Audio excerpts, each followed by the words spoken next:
сәлеметсіңдер ме білімге жаны құштар шәкірттерім. Бүгінгі өзін-өз тану сабағында сендермен қайта кездескеніме өте қуаныштымын. Балалар, сендерге жақсы көңіл-күй тілей отырып, зейіндерің ашылсын деп тілеймін. Бүгінгі сабағымыздың тақырыбы білім өмір шырағы. Ақыл азбайды, білім тозбайды демекші. Адам баласы үшін білімнің баға жетпес асыл қазына екенін мойындауымыз керек. Білімді болу үшін балалар біз көп оқып, көп ізденуіміз керек.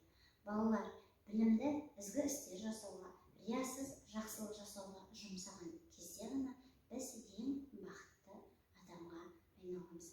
Балалар, сабағымыздың тақырыбын тереңнен түсіну үшін бүгінгі сабағымыздың дәйек сөзімен танысайық. Назарымызды экранға аударамыз.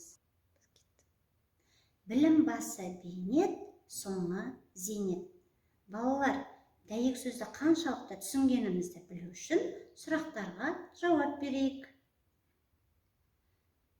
Балалар, дәйек сөзден қандай ой түйдіңдер? Не себепті білім алғанда бейнет пен зейнет қатар жүреді деп ойлайсыңдар? Білімнің зейнетін көру үшін бойымызда қандай қасиеттер болу керек? Балалар, өздерің білімді қайдан аласыңдар? Өз ойларыңмен бөлісіңдер. Балалар, сендерді білімге жаны құштар, 70-тен астам тіл білетін әлемнің екінші ұстазы Әбу-Насыр әл-Фарабимен таныстырғым келеді. Ол үшін бейнебаянды тамашалаймыз. Назарымызды экранға аударайық.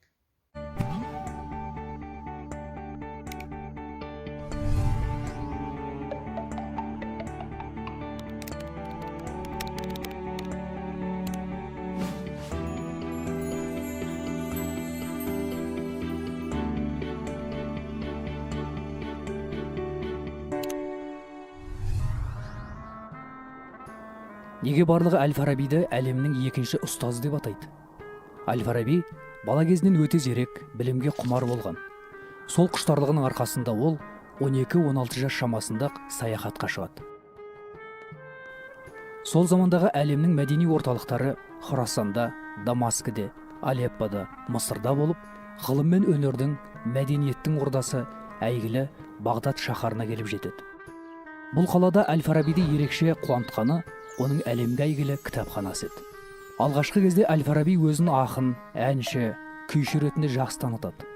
Сол кездің әйгілі ғалымдармен кездесіп, олардан көп тіл үйренеді. Тарихи деректер бойынша ол 70-ге жуық тіл білген.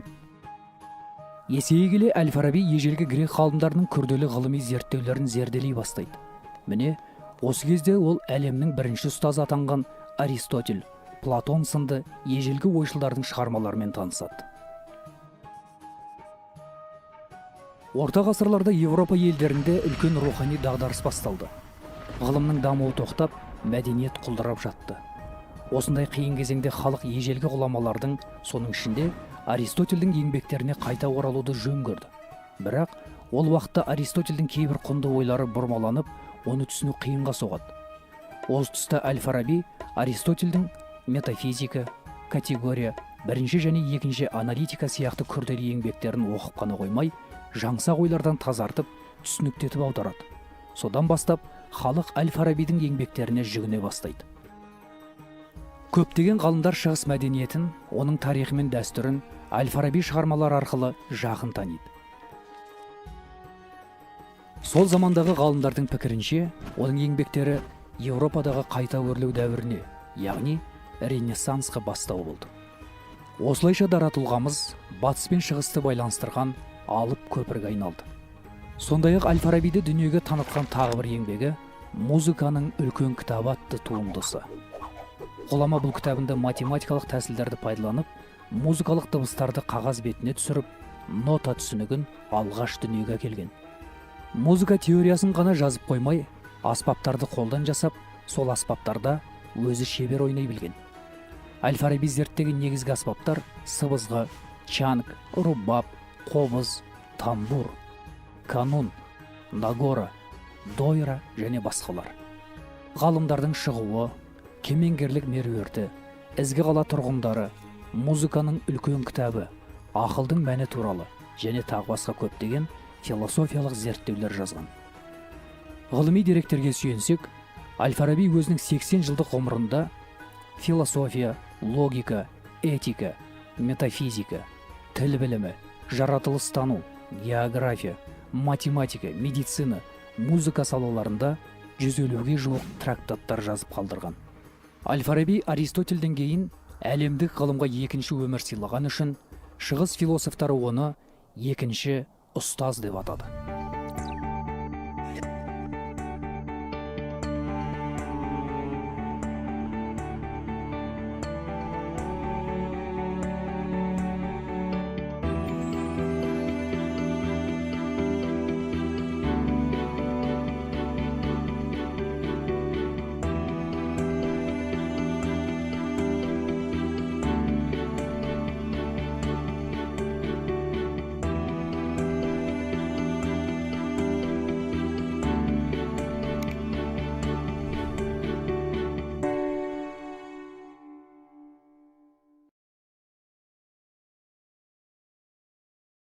Балалар, сендерге бейнебаян ұнады ма? Олай болса, сұрақтарға жауап берейік. Әбу-Насыр Әл-Фарабидің бойынан білімге жетелеуші қандай қасиеттерді байқадыңдар? Не себепті Әл-Фарабиді әлемнің екінші ұстазы деп атайды? Өздерің үлгі тұтатын ұстаздарың туралы әңгімелеп беріңдер. Балалар, шығармашылық жұмыс жасайтын уақытта келді. Шығармашылық жұмыс жасау барысында сабақ бойында алған білім мен біліктеріңді жүзеге асырасыңдар. Тапсырмаларды орындау арқылы тақырып бойынша түсініктеріңді кеңейтесіңдер. Өз бойларың мен дағды қасиеттеріңді көрсете аласыңдар. Бірінші тапсырма: жағдаятты оқып, сұрақтарға жауап беріңдер. Атасы немересіне: тек қана кітаптан ғана білім алмайсың. Білімді барлығынан да аласың. Ұшқан құстан, жорғалаған жәндіктен де алуға болады. Білім білген адамға табиғат та, дос та, ұстаз да, іні қарындас та кітап деді. Алайда немересі атасының сөзіне түсінбей ойланып қалды. Балалар, сендер қалай түсіндірер едіңдер? Өздерің білімді қайдан аласыңдар? Балалар, бүгін білім өмір шағы атты тақырыбы бойынша құнды мәліметтер алды деген ойдамын. Осымен өзіміз тану сабағымыз аяқталды. Келесі кездескенше қош, сау болыңдар балалар.